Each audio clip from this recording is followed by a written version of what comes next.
Hello, my rainbows. I'm super excited to be with you in this video today. It's been a while since we have been progressing on our chakra series.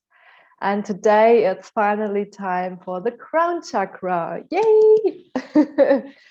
So let's together discuss some topics today that are belonging to the crown chakra. I would like to share with you today a part of my story, how I opened up my crown chakra, and how you can find your purpose and really activate the leadership from above. These are the topics for this video. I hope you enjoy it. And as always, I'm very happy to get your comments down to see what would be interesting for you, which videos you would like to see from me, which topics are interesting, so that I can provide even better. So I wanted to share with you, I wanted to start with the office dike path. You might have heard that before. So not my awakening, but the moment when I really started stepping into my spiritual path was when I did my own pilgrimage. So I was living in Munich. I had a happy, normal life, having a boyfriend, being with him for 7 years, studying, having a home. I was pretty settled, but I didn't feel fulfilled at all. And I knew if I would continue that journey and if I would start working with my studies, with my degree, that I would actually end up being sick again. And I have recovered from an eating disorder and severe depression. And I came into a stability within myself, and then I was at that turning point knowing, hey, if I continue this path now, which sounds great, but it's not matching me, and if I'm not listening to my inner voice, I'm going to get sick again. So I knew I needed to change something, and then I found the journey of the office dike path in a yoga magazine, and I knew I wanted to do something like the St. Jacob's journey, I think it's called, in Spain. But I didn't want to do something popular. I really wanted to be on my own on this journey. And then I found the office dike path, and that's where my magical adventure started. So my heart was like pumping with joy and excitement, and I knew I have to go on this journey when I read it. And then once I've been there, the first 3 days were really struggling for me. So I was like, the first day, all of excitement and hope and like pumped up, but I already was like, oh my God, like this is going to be a tough one. Second day, I went through so much fear and anger, like so many emotions came out. And by the third day, I was already exhausted when I started in the morning. My backpack was heavy. I didn't sleep that night. And I just was like, okay, let me continue this journey and make it through this day somehow. And I was already super tired when I started. And as you can think, if you're not preparing properly, things happen. So what happened is that I ended up on the third day, I went on the top of the mountain, the Black Mountains in Wales. And it's a beautiful journey. But the upward, up, and me not being prepared for it, neither mentally nor physically, emotionally, not at all, I ended up collapsing on that mountain. And here's the beautiful story that I want to share with you guys. So I had a moment collapsing on that mountain, and there were like people that I met on the trail, and they were already taking care of me and super cute and a bit worried. But I told them like, no, I don't want to stop you. Please just move on, and I'm gonna meet you later at the top. And the moment they went and I had a break, I realized how badly I was feeling, how sick I was, and how bad like my situation was. So I started crying immediately. I sent a text message to my sister saying like, hey, I can't make this. I don't know. I can't move on. I don't know what I should do. And my sister was super cute. So she just replied like, no, you're a little fighter. You can do this. Like, pull yourself together. I'm sure you can do this. And of course, I didn't share how bad I was in that second. I just shared like, hey, I'm struggling and I don't know what to do. So I pulled myself back together with this motivation from my sister, but it only lasted 50 meters, if so. So after 50 meters, I went down again. I was lying in the grass, breathing heavily, shaking with exhaust, sweat, and also very cold because the winds were cold, but I was at my limit completely. I couldn't even grab my jacket or an isolation blanket because I was so out of energy, completely out of energy. I was sick, so I couldn't drink anything, I couldn't eat anything. I was just lying there and I knew I can't stay here. I can't stay here for the night because it's way too cold on top of the mountain. I have to get down off that mountain. But I can't move a single meter. I can't move with my backpack. I can't even crawl. I can't do it on myself. And that was the moment when I really opened up and I prayed to God. I was like, God, please help me. I cannot do this on my own. Please, please send me some help. I cannot do this on my own. I was not in total despair as I had some signal with my phone. So I knew if I get in a real emergency, I could call some help and get secured and like get a helicopter, call the police, get a helicopter, bring me down. But I also knew that would be the end of my journey. And in that moment, I just felt like, okay, let's try to recover and see what happens, because I knew it's the right thing to move on. I knew before I die, I could find some help and get out of this situation. But also I knew I have no energy left at all. So I was like, either I'm rescued or I don't know. I don't know. I was just lying there and being like, God, please, please, please help me. I cannot move anymore. I was so sick. Like any second, I knew if I move a little bit, I would vomit. So I was just like freezing and frozen in shock. And then the first couple came along the way. So I was going, let's say I was going to the right, lying in the grass, I would go to the right to continue the journey. And the couple came from the right and they saw me and they were very cute and they were telling me, do you need anything? Do you need water? Do you need some food? How can we help you? And then a very interesting thing happened, because then I said to them with a voice that I did not recognize. My mind was like, oh yeah, great, maybe they can help me. But my soul spoke to them, telling them, no, you cannot help me. And they were like, are you sure? Like, you look like you need some help. And my soul again said, no, you cannot help me. And then they were like, well, okay, then, okay, good luck. Like, okay. And they went on. And then came a man from the same side. So he came from the left side. So he was also going in the direction I wanted to go. Now, this time my mind was like, oh yeah, okay, maybe the first couple I said no because they were coming from the other direction. Okay. And he looked at me and again, he was like, oh girl, you look like you're not good. How can I help you? Like, what do you need? And again, that voice from inside told him, no, you cannot help me.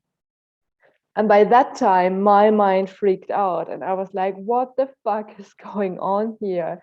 Like, I need help and God is sending me help and I'm telling them that I don't want it. Like, am I going crazy now? Like, what's happening? I need help. Say yes, please, come on. Are you crazy, girl? Say yes to it. And then this man was also very worried. And what he did actually was he put down my GPS location. So a bit further along, he met the people that were with me in the beginning of the trail. They were with me in the morning and he met them and they were asking if he saw me. And then they were discussing that I look like I'm exhausted and I can't move on. And they were all worried about me. And then there was a couple coming and they heard what they were discussing and they told them they're gonna come and look after me, because that couple had decided to go on a journey on that day only for having a walk over the mountain, no goal, or they were just like walking around having a nice afternoon. And when they heard that I needed to go back on this side of the mountain where they had parked their car, they told everybody like, okay, we're gonna go and get that girl and escort her down the mountain. So when the two came, they looked at me and they didn't ask me. They just looked at me. The man took the backpack and the woman took me. And then I think we started, let me not lie, but I think it was a 6 hours journey down. Well, first up on the peak of the mountain and then down until the parking slot. Me, every 10 to 50 meters, collapsing with body cramps and shaking and vomiting and being completely out of energy. And by that time, I was so out of myself that I could not feel my body anymore. I didn't feel pain. I didn't feel the exhaust. I just knew that I was present, but my body was not listening to me. My body was out of energy. And I felt like I am 2-3 meters on top of my body, just observing the situation. And then I was like having body cramps and shaking and collapsing. And the two were strong believers in God. So they kept on being super compassionate and super loving, and really two angels sent by God. They were telling me that I need to keep going and we're almost there. And they were super motivating me all the time. And they were telling me to actually remember the story with the lost lamb from Jesus, where Jesus was searching for that one lost lamb. Like there was a shepherd, and I think he had 100 sheep. And when he came home in the evening, one of the sheep was gone.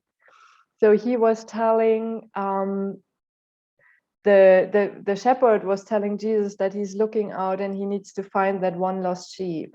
And the people of the village were telling them, like, it's only one sheep, you have 99 others, like, why would you leave one sheep, all of them to find that one sheep? Like, don't do that. But I think the symbolism of this journey is that in the eyes of God, one sheep that is lost on its way and finding its way back to God, that's worth all of them. Like that's worth more than 99 who are already there, because the important part is bringing them back to God.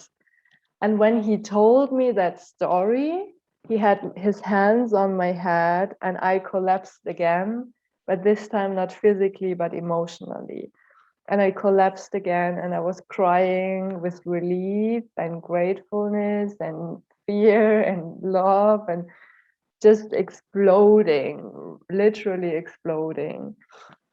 And then he was so sorry to cause that breakdown, but I was really grateful, and I told him like, thank you so much for telling me that in that moment, and it meant so much for me. Being on my journey and wanting to find my path, and then being reminded by the believers of God, by my own inner voice, and by that conversation with God, which I had just like a few seconds before, I felt so held and guided and supported. And then we continued the journey, and they just stayed with me and helped me to overcome this. And I remember the last piece before going down to the parking slot, there was like a hill. And I remember how I just was on all fours, like sliding down bit by bit on my bum to make it like down to the parking slot. And when I finally made it to the car, I think I had another time where I vomited. And then they brought me to a youth hostel. And I told them I don't have the money to afford this because I was only camping. I had my tent and my backpack. So I didn't have any financial resources to afford accommodation. So they were actually stepping in and telling me that they would pay for me for staying there. And once again, I felt incredibly grateful for having strangers sent in that moment and being with me and supporting me and really showing me the grace and the mercy of God in that moment on my journey to bring me back on my path, that was a gift I will never forget. So we ended up calling that lady actually, which had seen me in the morning, because she told me she was a nurse and she had given me her number in case I would need her. So I ended up being at her place for 2 days and recovering. And I remember that I made a picture the next day when it was magically all going fine. Like I just had a sleep and my body seemed to just recover quickly. Like I was not feeling sick anymore. And I was really good actually. And I made a picture of myself. And I can tell you, pictures previously to that day and pictures after that had happened, it looks like two different persons. My eyes started to be open, like my third eye was opening up. I had this view, this gaze of awe and wonder, like this openness in my face. Before, on my previous pictures, you would have seen me more like this, like closed and dense and worried. And even if I was happy, I would have like, I don't know if you ever saw that in some people, but having eyes and the brow is a bit like closed, dense. And after, you could see in my face that something had shifted and I had opened up. And I had opened up to the connection, to the channel, to the source.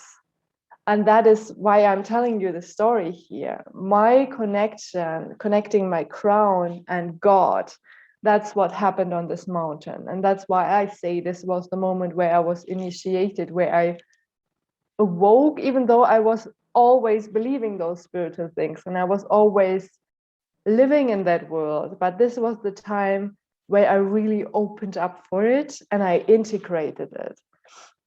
So after that journey, my life has been completely different.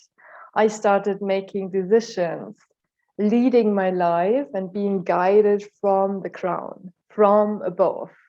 I was not making any more decisions with my mind, nor with my heart, nor with my ego or my belly.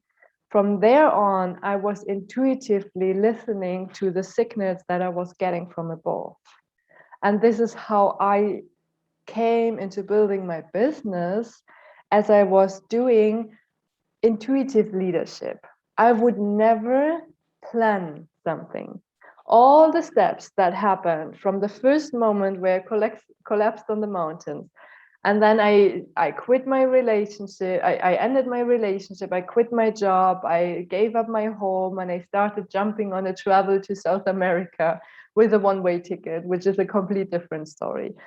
But all the experiences and all the little steps along the way, from the first idea of wanting to help people to heal, until I build a business where I'm now helping people to live from their spiritual gifts, and where I'm helping people, spiritual, empathic people, to have the balance between the material and the spiritual world and monetize and scale their sales. All that journey of business development was guided after that moment on the mountain, because every step I would do, because I got the signal to move forward. I got an inspiration and I trusted and I took action, no matter what my mind would say, no matter what my environment would say, no matter what my belly would say. I trusted and listened and moved forward. And now I start to see the glorious vision that God has in store for me. And that amazing gift of being able, by not taking control, but fully surrendering into the information that I'm getting, that I'm able to manage multiple projects, multiple streams of income, multiple ideas. And I'm always just taking action in the moment where I get a signal. So even though sometimes I'm like, oh, I really want to write my book now, I want to finish it, I have some time now, but something feels not in alignment, then I would not work on it. Even if I have free time, nothing else is going on, and I feel like, hey, I really want to write on my book now, I'm pinging the signals, and if I get a yes, I do it. But if I get a no, I wait. I'm patient, and I am, yeah, like I said, I'm surrendering into that glory and knowing that I do the steps that I am supposed to do whenever I get the signal from above. And doing that also means that I am saving my energy. I'm only doing things in the moment when they are in alignment with my soul, when they're in alignment with my core, and when they are in alignment with God. And that is how I called awakened manifesting, something that is helping you to realize your soul's purpose on earth. Because I believe that we are here, we are sent as representatives on earth for the divine. We are here to represent God and the goddess on this planet, and we're here with a mission. And you have to surrender into letting go of all the thoughts, ideas, wishes, desires, passion, all those things. You have to let go and really make space for being a channel and then acting according to the alignment that you are having. And once you're doing that, once you're acting with this alignment and you're intuitively leading your own mission from above, from your crown chakra, then you are naturally in that upright position, delegating what you need to do, having the support and the resources, the abundance to fulfill your mission, and ultimately living your purpose on earth with the glory of God that is building the way for you, and you only have to walk it. And carrying that seed outwards to the world and helping others to find their purpose, or helping others to be empowered, to heal, to overcome, to build and create their own purpose and mission that God gave them. That is such a beautiful gift and interaction. And I'm so grateful every day that this happened to me.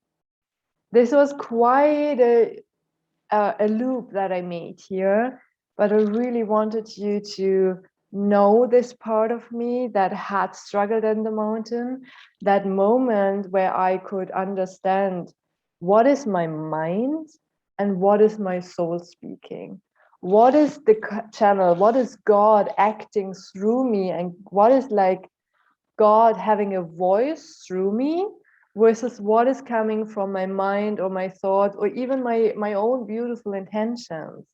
But what is the ultimate truth that even is surprising for myself? Like when I heard this voice speaking through me and I was like freaking out because I was afraid and I wanted to be helped. But that part in me said, with that confidence and serenity, you cannot help me.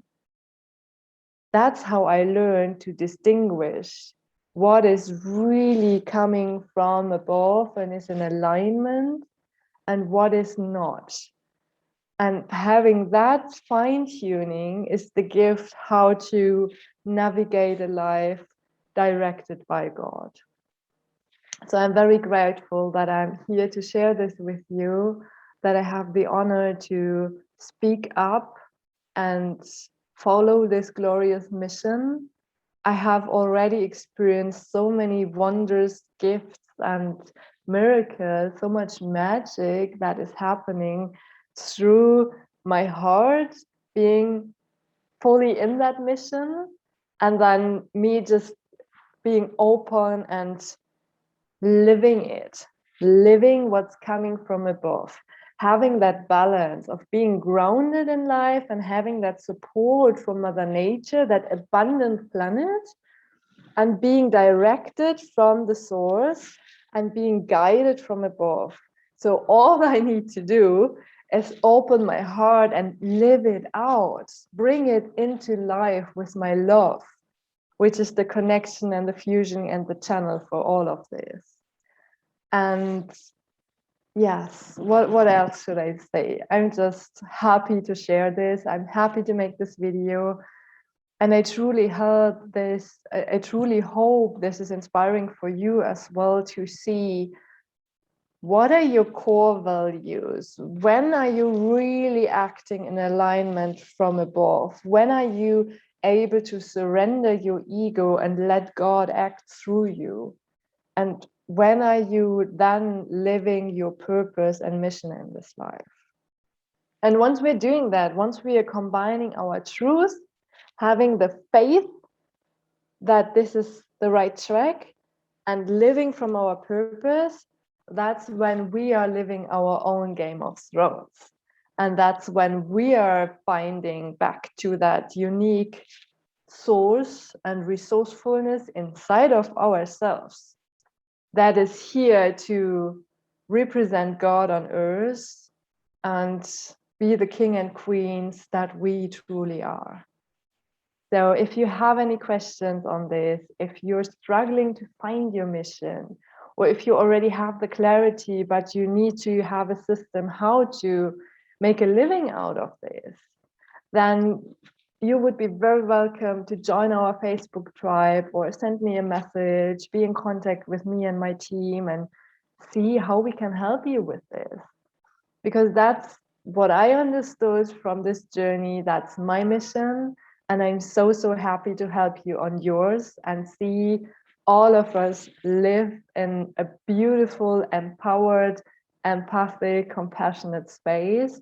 And together weave a wave of light and love and bring this planet back to its glorious times that will bring back the Eden and the paradise in this life, in this world, because that's how God created this planet. So when we are remembering who we really are and what is our birthright and what is our purpose, we bring paradise back on earth.